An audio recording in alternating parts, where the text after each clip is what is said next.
O segurança nem deixou ele chegar na recepção. Cruzou os braços no meio do caminho e disse, sem olhar para o sistema, sem pedir documento, sem hesitar um segundo sequer: esse hotel não é para esse tipo de pessoa. Dirceu parou, olhou para o segurança.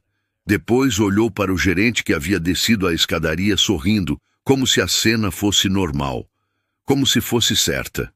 Dirceu olhou para o gerente e disse apenas: estou cansado. Dirigi o dia todo. Só preciso de um lugar para dormir. O gerente não mudou a expressão. Disse que o hotel não tinha disponibilidade para ele. E virou as costas. Dirceu assentiu e saiu.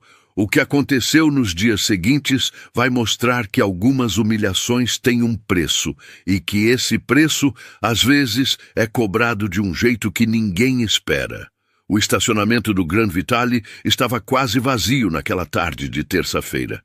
Era um hotel de esquina, fachada de vidro escuro, aquelas plantas ornamentais na entrada que ninguém planta porque gosta, só porque combina com o estilo do lugar. Dirceu parou o Scania vermelho num dos últimos boxes do fundo, desceu devagar, bateu a porta com o cuidado de quem trata bem as coisas que conquistou e caminhou em direção à entrada principal. Ele tinha 57 anos. Calça de sarja cinza, bota de couro já com história, camiseta com o logo desbotado de uma transportadora que existia há 20 anos, o cabelo branco nas têmporas, as mãos grossas de quem passou décadas no volante. No pulso esquerdo, um relógio de aço simples, o único enfeite que usava, o único que importava. Antes mesmo de chegar à porta giratória, um homem saiu do lado de dentro e ficou parado no caminho. Fardado, braços cruzados, postura de quem gosta do próprio uniforme. "Eu posso ajudar?" disse o segurança. O tom não era de quem quer ajudar. "Tenho reserva", respondeu Dirceu. Nome, nascimento. O segurança não se mexeu para o lado, não tirou o celular, não chamou a recepção. Ficou parado e disse: "O hotel está com lotação máxima. Não vai ter quarto disponível hoje." Dirceu olhou para ele por um segundo. "O senhor verificou no sistema?" "Não precisa verificar. Eu sei a situação do hotel." Nesse momento, a porta giratória se abriu de dentro, e Maurício Vasconcelos atravessou o lobby com aquele jeito que ele tinha de andar. Devagar, como se o chão precisasse perceber que ele estava ali. Terno grafite, cabelo impecável, os óculos finos que usava mesmo sem precisar de correção. Gerente-geral do Grand Vitale havia 3 anos, e nos 3 anos nunca perdeu uma oportunidade de fazer o hotel parecer exclusivo do jeito errado, não pela qualidade, mas por quem ele deixava de fora. Ele parou ao lado do segurança, olhou Dirceu da cabeça aos pés, demorou 1 segundo a mais do que o necessário na bota e disse com a voz baixa de quem sabe que o lobby estava ouvindo: "Esse hotel tem um perfil de clientela específico, senhor. Talvez o senhor se sinta mais confortável em outro lugar." Silêncio. Dirceu ficou parado por 3 segundos. Não de quem está paralisado, de quem está decidindo. Então olhou direto para Maurício e perguntou sem alterar o tom: "O senhor tem certeza do que está fazendo?" Maurício sustentou o olhar e respondeu: "Absoluta." Dirceu deu meia volta e foi embora. Maurício ficou no lugar por mais alguns segundos, com aquele meio sorriso de quem acabou de resolver uma situação. Depois voltou para o interior do hotel sem pressa. Passou pela recepcionista que estava com os olhos fixos na tela, fingindo não ter ouvido nada, e subiu para o escritório no 3º andar. Do lado de fora, Dirceu chegou ao caminhão. Abriu a porta, sentou no banco. Não ligou o motor. Ficou em silêncio, olhando para o espelho retrovisor onde o Grand Vitale aparecia inteiro. A fachada de vidro escuro, as plantas na entrada, o segurança que já havia voltado para dentro. Tirou o celular do bolso. Ficou segurando por um momento. Então digitou uma mensagem curta para o filho Eduardo: "Preciso que você acione a Fernanda. Hoje." Guardou o celular, ligou o motor e saiu do estacionamento. O que Maurício Vasconcelos não sabia, O que ninguém dentro daquele hotel sabia era que Dirceu Nascimento havia comprado o Grand Vitale 14 meses antes. Que aquele hotel era um dos 11 que compunham a Rede Vitale, uma das maiores redes de hospedagem do interior do país, construída ao longo de 23 anos a partir de uma pensão de beira de estrada comprada com 10 anos de economia de caminhoneiro. Que Dirceu não aparecia em fotografias públicas, não dava entrevistas, não tinha perfil em lugar nenhum. E que a única razão pela qual ele havia chegado de Scania, de camiseta, sem se identificar, era porque era assim que ele sempre viajava. Porque foi assim que ele construiu tudo, e ele não via motivo para mudar. A mensagem para Eduardo foi curta, mas para quem conhecia Dirceu era o suficiente. Fernanda Luz, responsável pela auditoria interna da rede, recebeu a autorização naquela mesma tarde. 44 anos, cabelo preso, voz direta e sem ornamento. A pessoa mais tranquila da empresa e a mais temida, porque tranquilidade nela nunca significava descuido. Significava que ela já sabia o que ia encontrar antes de começar a procurar. Quando abriu o sistema do Grand Vitale e começou a puxar os contratos dos últimos 6 meses, demorou menos de 2 horas para perceber que o problema era maior do que uma questão de arrogância. Muito maior. Ela não ligou para Dirceu ainda. Anotou tudo. Continuou puxando. E quanto mais ela puxava, mais o número crescia. Na manhã seguinte, Dirceu estava sentado num balcão de padaria a 8 quarteirões do Grand Vitale. Café preto, pão na chapa, o jornal dobrado que ele ainda comprava em banca porque era assim desde sempre. O lugar era simples, o tipo de padaria que existe em todo bairro industrial. Azulejo branco, ventilador no teto, cheiro de pão quente misturado com graxa de carro vindo da oficina do lado. Foi lá que ele ouviu. 2 mulheres na mesa do canto, uniformes de trabalho, vozes baixas, mas não baixas o suficiente. Uma delas tinha uns 60 anos, cabelo preso com grampo, os ombros curvados de quem carrega peso há muito tempo. Ele disse que é reestruturação, falava ela, mexendo o café sem tomar. Mas todo mundo sabe que reestruturação é conversa. 18 anos, Sônia. 18 anos fazendo aquele hotel. A outra mulher assentiu sem dizer nada. Dirceu não se virou de imediato. Ficou com os olhos no jornal por mais alguns segundos.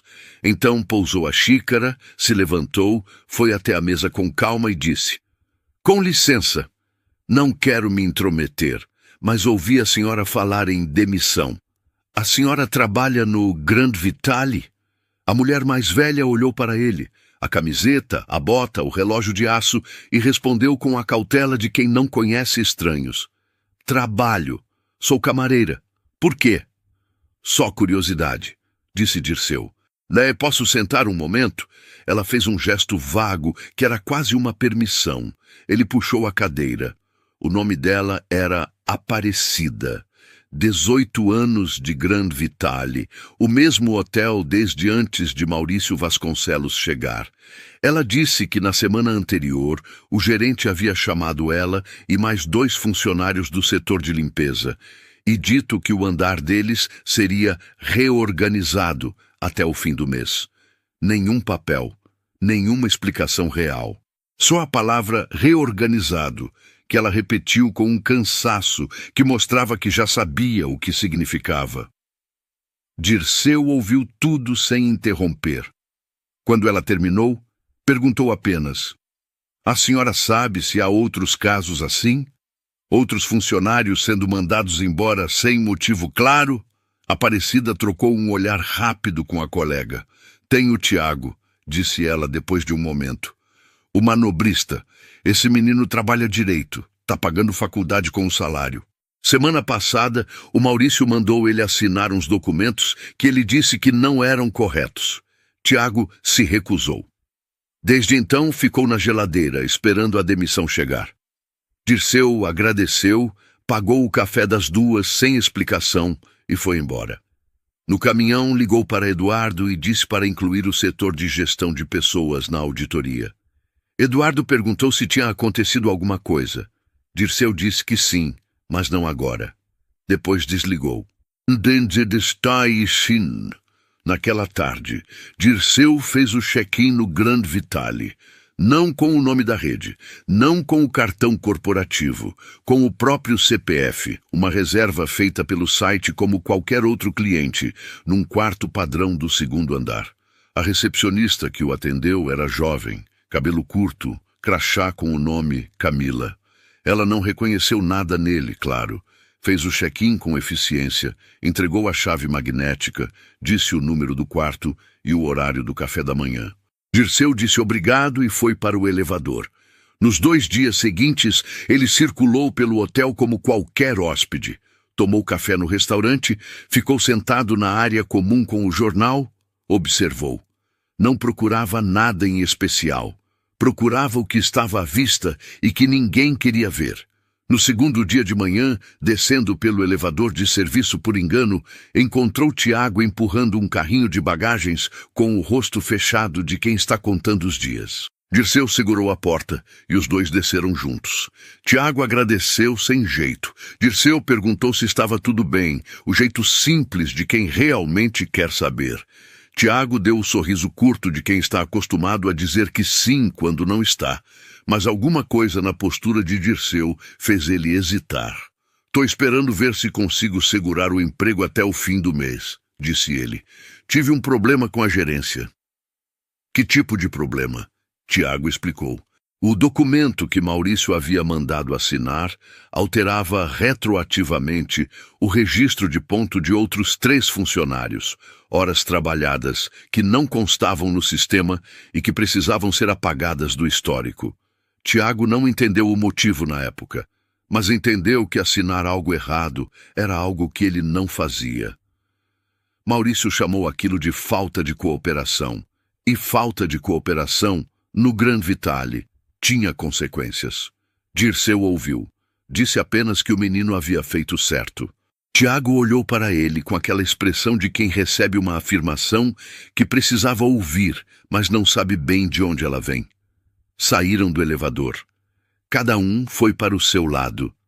Naquela noite, sozinho no quarto do segundo andar, Dirceu ficou sentado na beira da cama com o celular na mão. Fernanda havia mandado uma mensagem às 18 horas com 3 palavras. "Precisamos conversar amanhã." 3 palavras de Fernanda nunca eram pouca coisa.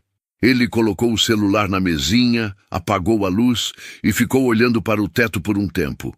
Lá embora, no 3º andar, Maurício Vasconcelos ainda trabalhava. A luz do escritório era a última a apagar todo dia. Dirceu sabia disso porque havia reparado na noite anterior.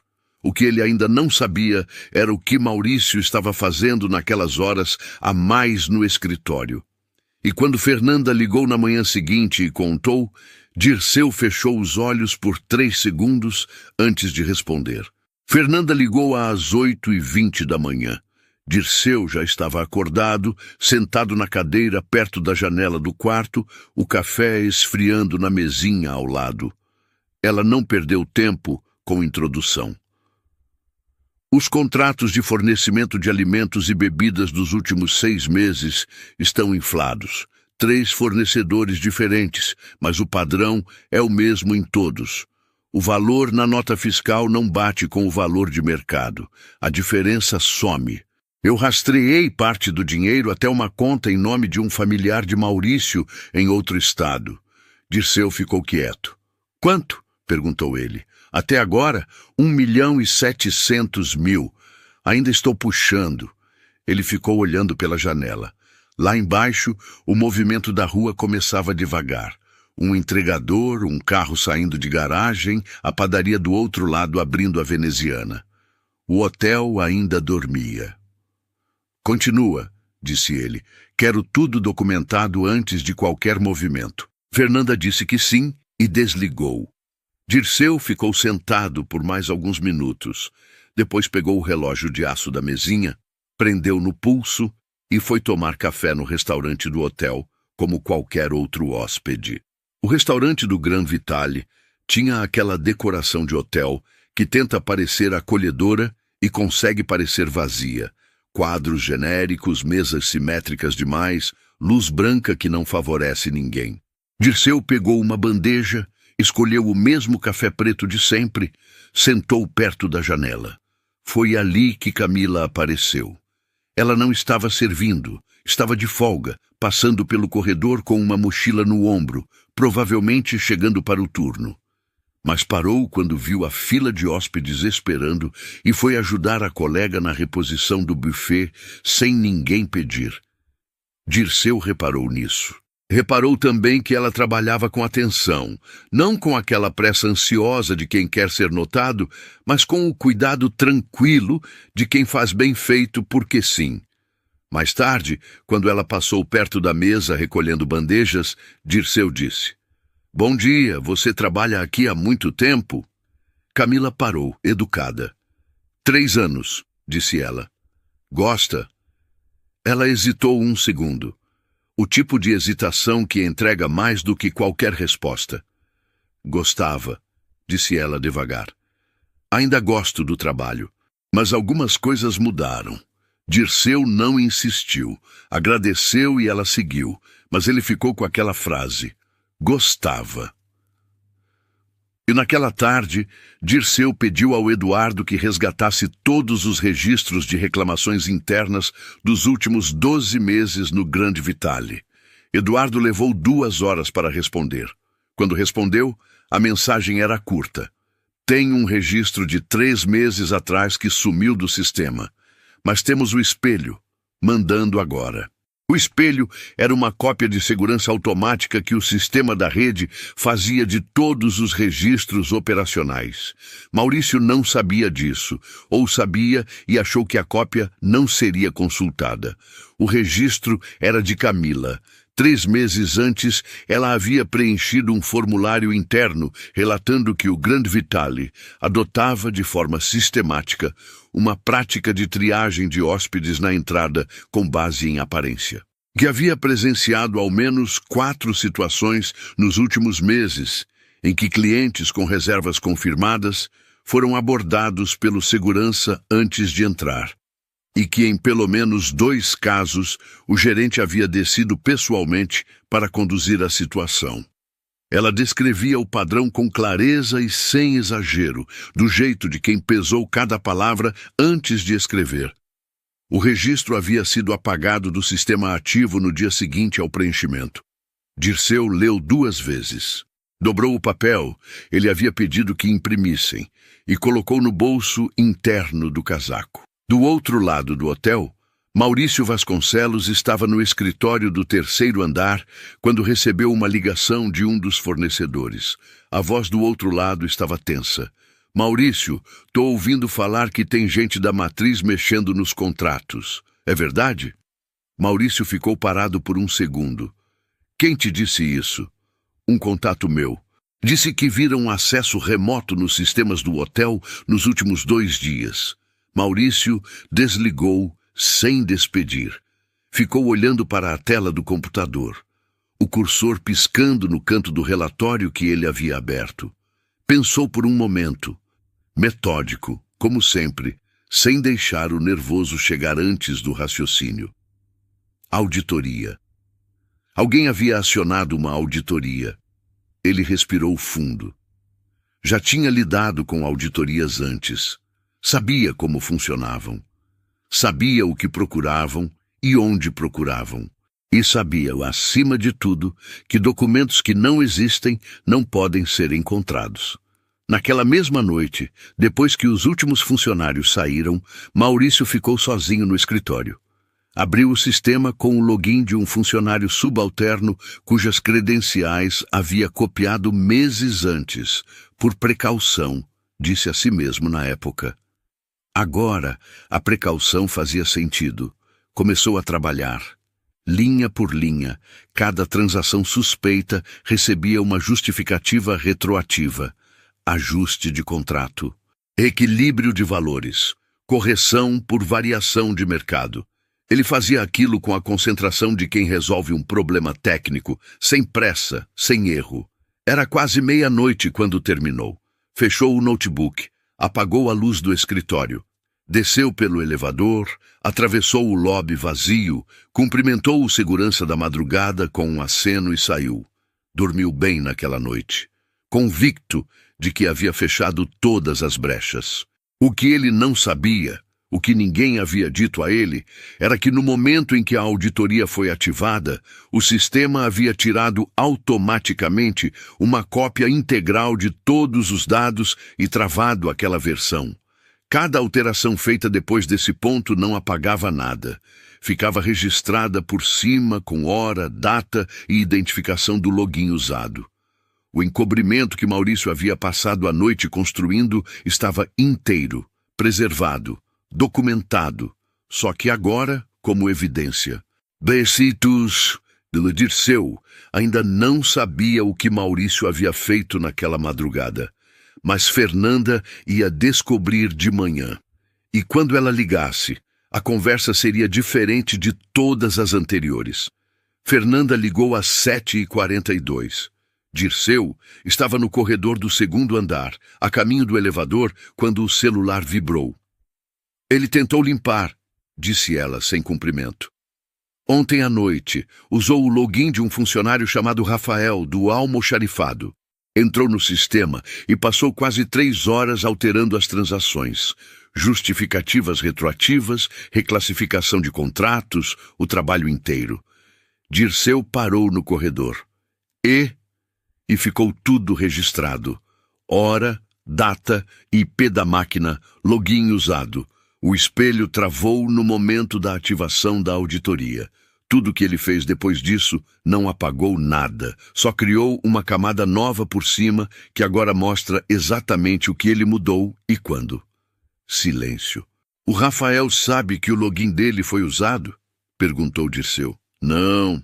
E o horário de acesso foi às 11 da noite. Rafael saiu às 18 horas, assinou o ponto. Seria impossível ser ele. Dirceu ficou parado por um momento. Lá embaixo, no lobby, o movimento da manhã começava. Malas sendo levadas, hóspedes descendo para o café, a vida normal de um hotel funcionando. Tudo igual.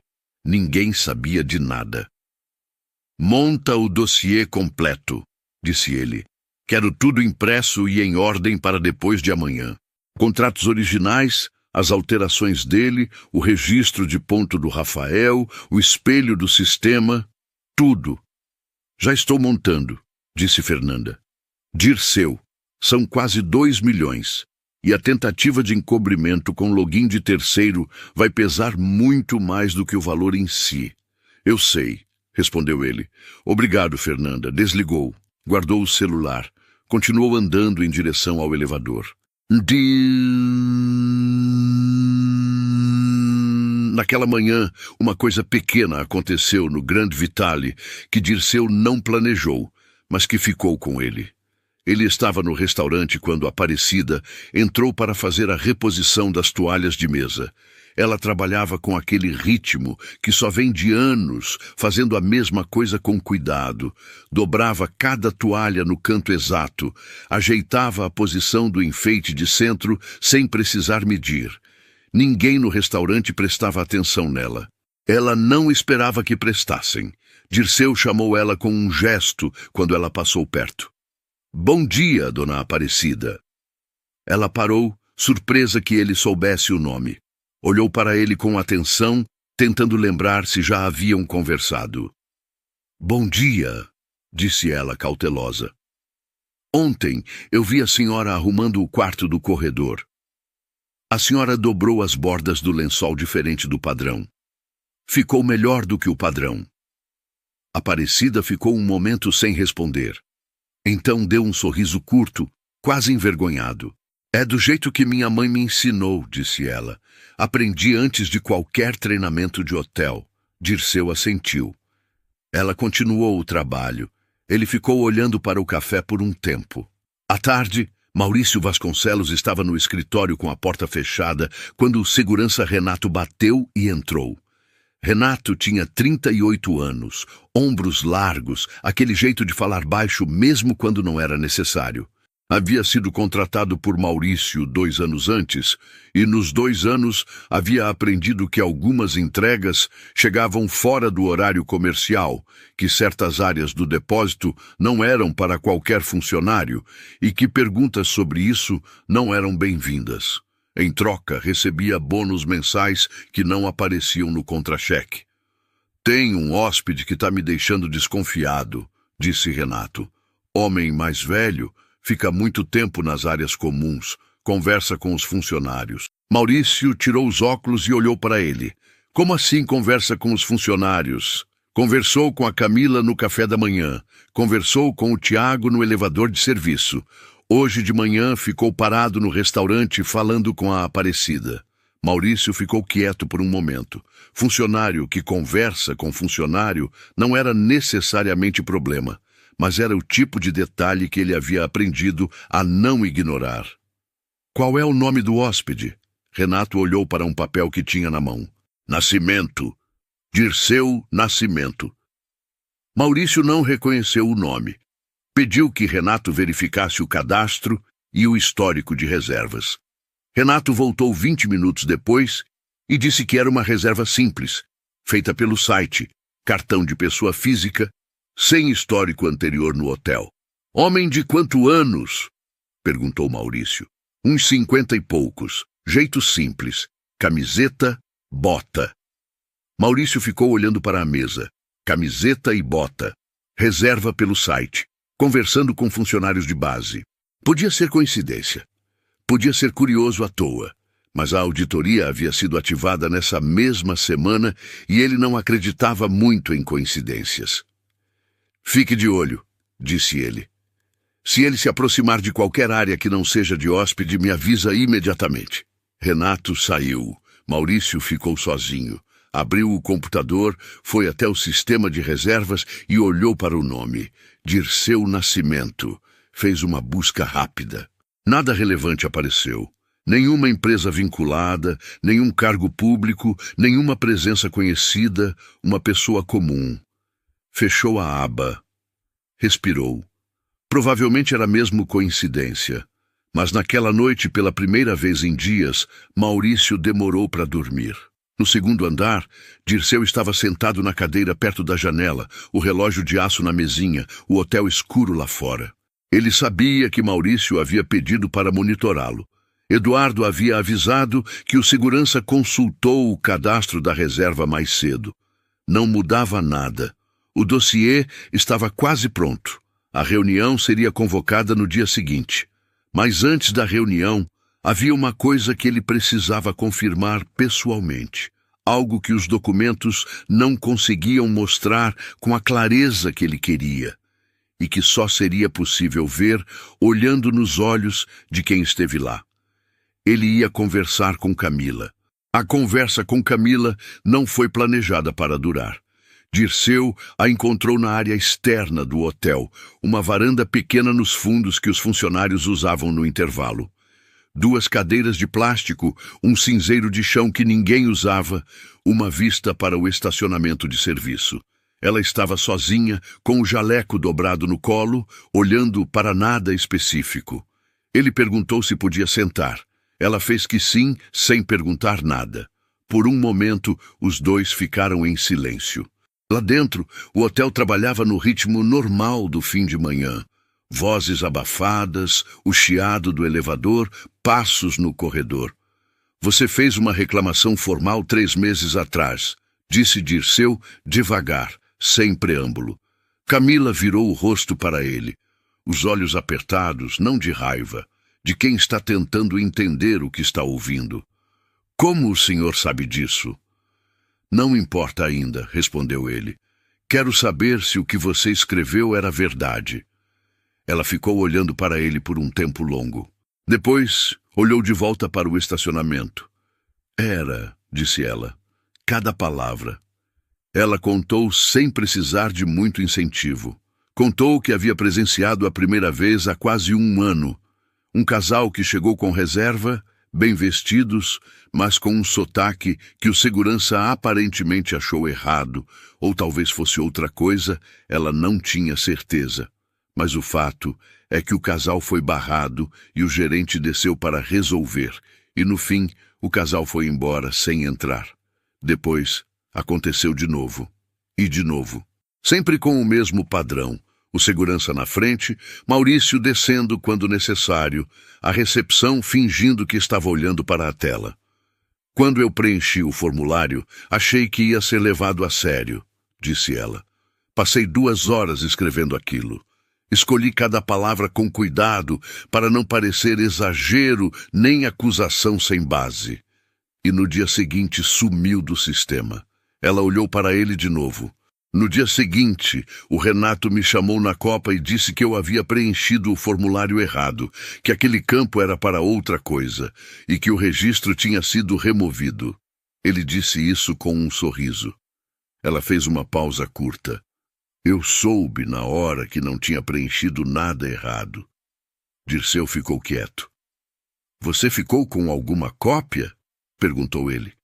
Tirei foto antes de enviar. Ainda tenho no celular. Não precisa me mostrar, disse ele. Só precisava saber se existia. Camila ficou olhando para ele por um momento, com aquela expressão de quem está montando um quebra-cabeça com peças que ainda não se encaixam direito. Quem é o senhor? Perguntou ela com calma, sem hostilidade. Alguém que leu o que você escreveu, respondeu ele, e que acha que você fez a coisa mais corajosa desse hotel no último ano. Ela não respondeu, mas alguma coisa no rosto dela mudou. Não alegria, não alívio, algo mais fundo. O tipo de coisa que acontece quando uma pessoa passa tempo demais achando que fez algo errado e, de repente, entende que não. Dirceu se levantou, agradeceu e voltou para dentro. No 3º andar, Maurício estava num estado que ele mesmo teria dificuldade de nomear. Não era pânico. Ele havia aprendido cedo que pânico era inimigo do raciocínio. Mas havia uma inquietação que não saía, uma pedrinha no sapato que ele não conseguia localizar. O hóspede do 2º andar não havia feito nada errado. Não havia entrado em área restrita. Não havia feito perguntas suspeitas para ninguém da gerência. Conversava com funcionários, sim, mas isso não era crime. E ainda assim Maurício não conseguia se livrar da sensação. Às 2 da tarde, tomou uma decisão. Chamou Renato e pediu que verificasse pessoalmente o quarto do hóspede enquanto ele estivesse no restaurante. Não para mexer em nada, só para ver se havia algo que não batesse com o perfil de um viajante comum. Renato concordou sem questionar, como sempre. 40 minutos depois, Renato voltou ao escritório com uma expressão diferente. Não tinha quase nada, disse ele. Mochila pequena, roupas simples, mas tinha um papel na mesinha. Parecia um relatório. Eu só vi de relance porque não quis mexer, mas tinha o nome do hotel no cabeçalho. Maurício ficou parado. Nome do hotel como? Grande Vitale. Com uma logo que eu nunca vi antes. Parecia coisa interna de empresa. O silêncio durou 3 segundos. Maurício se levantou, foi até a janela, ficou de costas para Renato por um momento. O estacionamento lá embaixo, o Scania vermelho que estava no mesmo box desde o primeiro dia. O Scania havia chegado com o hóspede e estava ali desde o começo, sem sair. Ele virou para Renato. A placa desse caminhão no estacionamento, você consegue rastrear de quem é? Renato disse que sim. Saiu. Maurício ficou sozinho no escritório. Olhou para o computador, para os contratos que achava ter corrigido, para o nome que havia pesquisado sem encontrar nada. Dirceu Nascimento. Talvez tivesse procurado no lugar errado. Renato voltou 18 minutos depois, com uma expressão que Maurício nunca havia visto nele. Colocou um papel sobre a mesa sem dizer nada. Era o resultado do rastreamento da placa. Nome do proprietário. E abaixo, o nome da empresa vinculada ao registro do veículo. Rede Vitale Empreendimentos e Hotelaria Litada. Maurício ficou olhando para o papel. Leu 2 vezes.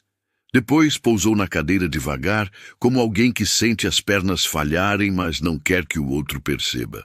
O hóspede do segundo andar era o dono do hotel. Estava lá há 2 dias. Havia conversado com Aparecida, com Tiago, com Camila. Havia ouvido tudo. E Maurício havia mandado alguém bisbilhotar o quarto dele. Por um longo momento, nenhum dos dois falou. Então o celular de Maurício vibrou. Uma mensagem do setor administrativo da rede informando que uma reunião havia sido convocada para o dia seguinte às 10 da manhã no salão de conferências do Gran Vitale. Presença obrigatória, gerência geral, segurança, supervisão operacional. Maurício leu a mensagem. Leu de novo. Pousou o celular sobre a mesa com cuidado, como se qualquer movimento brusco pudesse piorar algo que já não tinha mais como piorar. A reunião estava marcada. Maurício sabia agora quem era Dirceu, mas ainda não sabia o que Dirceu sabia, e essa diferença, nas próximas horas, ia pesar mais do que qualquer coisa que ele havia feito até ali. Maurício não dormiu. Ficou na cama olhando para o teto até às 3 da manhã. Depois foi para a sala, depois voltou. Às 5 levantou, tomou banho, se vestiu com o terno mais cuidadoso que tinha. Azul escuro, camisa branca, os óculos finos. O mesmo ritual de sempre, mas desta vez com as mãos levemente trêmulas, que ele precisou controlar para conseguir abotoar o colarinho. Chegou ao hotel às 7h30, 2h30 antes da reunião. Ficou no escritório do 3º andar, tentando montar algum argumento, alguma narrativa que fizesse sentido. Pensou em apresentar os contratos alterados como correções legítimas detectadas por ele mesmo antes da auditoria. Pensou em colocar toda a responsabilidade nos fornecedores. Pensou em dizer que Renato havia agido por conta própria em relação ao hóspede. Cada argumento durava menos de 2 minutos antes de desmoronar no próprio peso. Às 9h50, desceu para o salão de conferências. A sala tinha uma mesa comprida, cadeiras estofadas, uma janela que dava para o jardim interno do hotel. Fernanda Luz já estava sentada numa das pontas, com uma pasta fechada à frente e uma expressão que não entregava nada. Do lado dela, Eduardo, filho de Dirceu, 40 anos, ombros do pai, menos silêncio. Organizava documentos sem olhar para ninguém.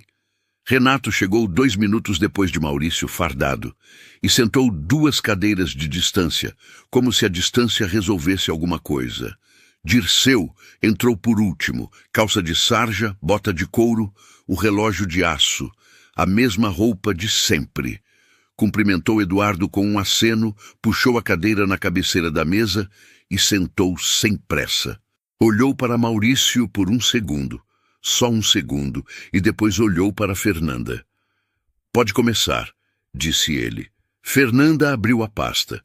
O que se seguiu durou 40 minutos. Fernanda não levantou a voz em nenhum momento. Apresentou os contratos originais dos 3 fornecedores, os valores de mercado correspondentes, a diferença acumulada mês a mês. Colocou na mesa os extratos mostrando para onde o dinheiro havia ido.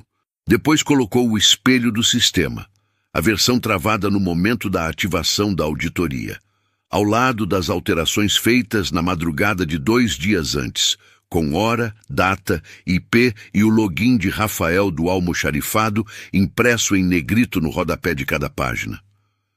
Rafael assinou o ponto de saída às 18 horas desse dia, disse Fernanda sem inflexão. O acesso ocorreu às 23h42, da máquina do escritório da gerência geral. Maurício ficou olhando para os papéis. Não tentou falar.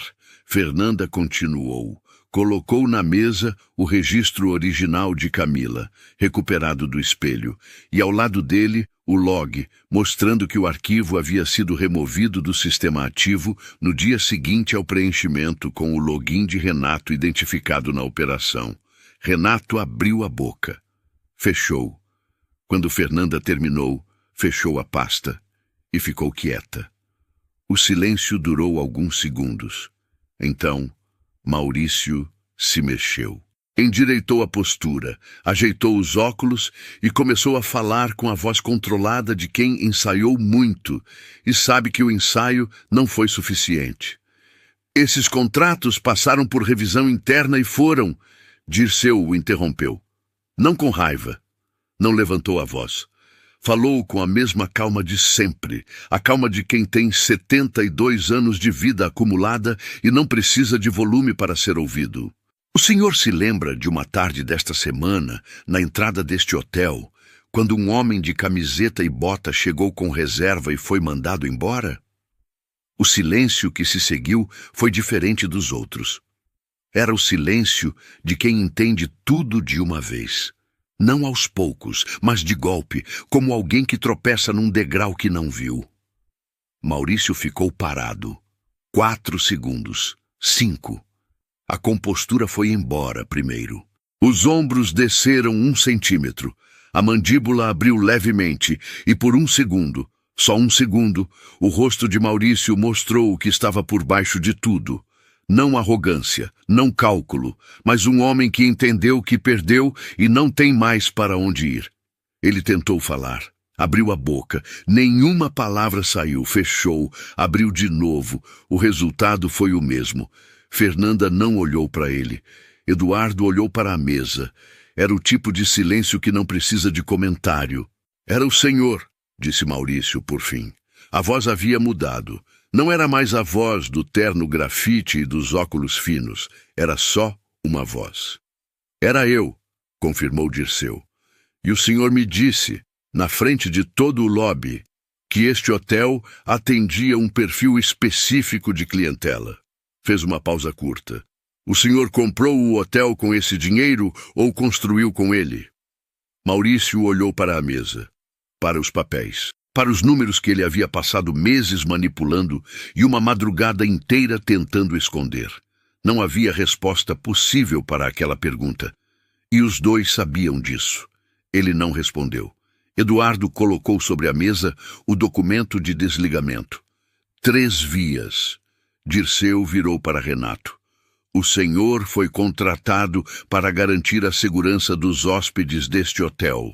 O senhor usou esse cargo para encobrir desvios, intimidar funcionários e apagar uma denúncia legítima. O desligamento é imediato. Renato olhou para Maurício como se ainda esperasse alguma coisa. Maurício não estava olhando para ele. Os dois assinaram os documentos sem falar mais nada. Eduardo recolheu as vias. Quando saíram, fechando a porta atrás de si, o salão ficou com 3 pessoas. Dirceu, Eduardo e Fernanda. Fernanda já estava guardando os documentos na pasta, metódica como sempre. Eduardo olhou para o pai. Os fornecedores já foram notificados. Contratos rescindidos e notificação jurídica enviada esta manhã. Dirceu assentiu. Ficou olhando para a janela por um momento. O jardim interno, as plantas que alguém havia escolhido com cuidado, um banco de madeira que nenhum hóspede costumava usar. Tem uma coisa que ainda preciso fazer, disse ele. Eduardo esperou. Preciso falar com 3 pessoas antes de ir embora. A primeira pessoa foi Tiago. Dirceu o encontrou no estacionamento de serviço, encostado no carrinho de bagagens, olhando para o celular com o rosto de quem está esperando uma mensagem que não quer receber. Tiago levantou os olhos quando viu Dirceu se aproximar e havia ali uma apreensão pequena. O hóspede que havia conversado com ele no elevador, o mesmo de sempre, mas havia algo diferente no jeito que ele caminhava agora. Dirceu parou na frente dele. Você se lembra do documento que se recusou a assinar? Tiago ficou imóvel. Lembro, disse ele devagar. Eu li o que estava naquele documento. Dirceu fez uma pausa curta. Você tomou a decisão certa, e esse tipo de decisão tem um custo que não deveria ter. Eu quero corrigir isso. Tiago abriu a boca, fechou. Eduardo vai entrar em contato com você ainda hoje, continuou Dirceu. Tem uma vaga no programa de formação em gestão hoteleira da rede, com bolsa integral. Você vai poder terminar a faculdade e construir uma carreira de verdade aqui dentro, se quiser. Silêncio. Tiago ficou olhando para ele com aquela expressão de quem ouviu algo que o cérebro ainda está tentando transformar em real. Então disse, com a voz um pouco mais grossa do que pretendia: "Por que o senhor está fazendo isso?" Dirceu respondeu simplesmente: "Porque você não dobrou quando pressionado. Isso vale alguma coisa." Não esperou resposta. Deu meia volta e foi embora. A segunda pessoa foi Aparecida. Ele a encontrou no quarto andar, no corredor, empurrando o carrinho de limpeza com aquela precisão de sempre. Cada movimento no lugar certo, sem desperdício de energia. Ela não o viu chegar, só percebeu quando ele parou ao lado do carrinho. Dona Aparecida. Ela se virou. Reconheceu o hóspede com quem havia conversado no restaurante 2 dias antes. Ainda não sabia quem ele era. "Bom dia", disse ela com a educação de sempre. Dirceu ficou parado por um momento, olhando para o corredor comprido, para as portas fechadas, para a luz que entrava pela janela do fundo. "A senhora está aqui há 18 anos", disse ele. 18 anos cuidando de um lugar que pertence a outras pessoas, com o mesmo cuidado de quem cuida do que é seu. Ele olhou para ela. "Isso não vai mais ser ignorado." Aparecida franziu levemente a testa. "Não entendo", disse ela. "Vai entender em breve. O contrato da senhora vai ser renovado com reajuste. E a senhora vai entrar no programa de reconhecimento de carreira da rede. Quem tem 18 anos de casa merece mais do que continuar invisível." O silêncio de Aparecida durou mais do que o de Tiago. Ela ficou olhando para ele com os olhos um pouco marejados, não de tristeza, mas daquele tipo de emoção que aparece quando uma pessoa passa tempo demais se perguntando se o que faz tem algum valor. E, de repente, recebe uma resposta clara. Quem é o senhor?" perguntou ela com uma voz diferente da padaria. Dirceu respondeu desta vez: "Sou o dono da rede." E antes que ela pudesse reagir, acrescentou: "E a senhora estava certa sobre o lençol. O jeito que sua mãe ensinou é melhor do que o padrão." Aparecida deu uma gargalhada curta, involuntária, o tipo que acontece quando a emoção não sabe bem por onde sair. Dirceu sorriu.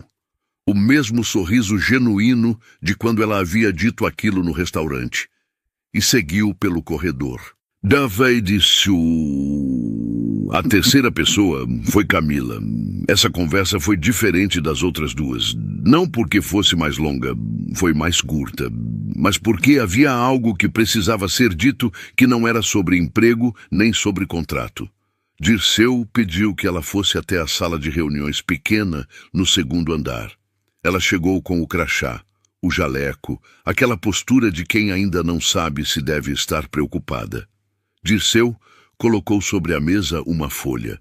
Era a cópia impressa do registro que ela havia preenchido 3 meses antes. Recuperada do espelho do sistema, cada palavra intacta. "Reconhece?" perguntou ele. Camila olhou para a folha. Passou um momento. "É o que eu escrevi", disse ela, baixo. "Sim", Dirceu ficou olhando para ela. Esse documento foi o único registro formal de um problema que estava acontecendo neste hotel há meses. Alguém o apagou porque tinha medo do que estava escrito aqui. Fez uma pausa. Mas ele existiu e fez diferença. Camila ficou imóvel. Os olhos foram ficando brilhantes devagar, sem pressa, o tipo de coisa que uma pessoa tenta segurar e não consegue inteiramente. "Eu achei que tinha feito errado", disse ela, com a voz firme apesar de tudo. Depois que sumiu, fiquei meses pensando se tinha exagerado, se tinha sido ingênua de achar que resolver assim funcionava. Não exagerou, e não foi ingenuidade. Dirceu dobrou levemente a folha e a deixou sobre a mesa, na frente dela. "A partir de hoje, você assume a coordenação de recepção, com aumento imediato." Ele se levantou. "Não porque você foi recompensada, mas porque você já fazia o trabalho de quem merecia esse cargo. Alguém só precisava enxergar." Camila não conseguiu responder de imediato. Ficou com os olhos na folha sobre a mesa, Aquelas palavras que havia escrito com tanto cuidado e que haviam desaparecido como se nunca tivessem existido. Quando olhou para cima, Dirceu já estava saindo pela porta. Bis, este Scania vermelho, saiu do estacionamento do Grand Vitale às 11h20 da manhã. O dia estava aberto, céu limpo, aquela luz de manhã que faz as sombras ficarem compridas e nítidas na calçada. Dirceu ajustou o retrovisor, olhou para o hotel por um segundo, a fachada de vidro escuro, as plantas na entrada, a porta giratória onde tudo havia começado. Só um segundo. Depois, colocou o caminhão em movimento. Não havia discurso, não havia celebração. Havia uma estrada na frente, como sempre havia, e o motor do Scania fazendo o único som que precisava ser feito. Dirceu tirou o relógio de aço do pulso por um instante. Um gesto pequeno, quase imperceptível, como quem toca algo para lembrar de onde veio, e tornou a prendê-lo. Havia construído tudo começando do nada, com as mãos que estavam no volante agora, com anos de estrada antes de haver qualquer hotel, qualquer rede, qualquer patrimônio que alguém pudesse ver ou medir. O Grand Vitale ficou para trás no retrovisor. Diminuiu, sumiu, a estrada continuou.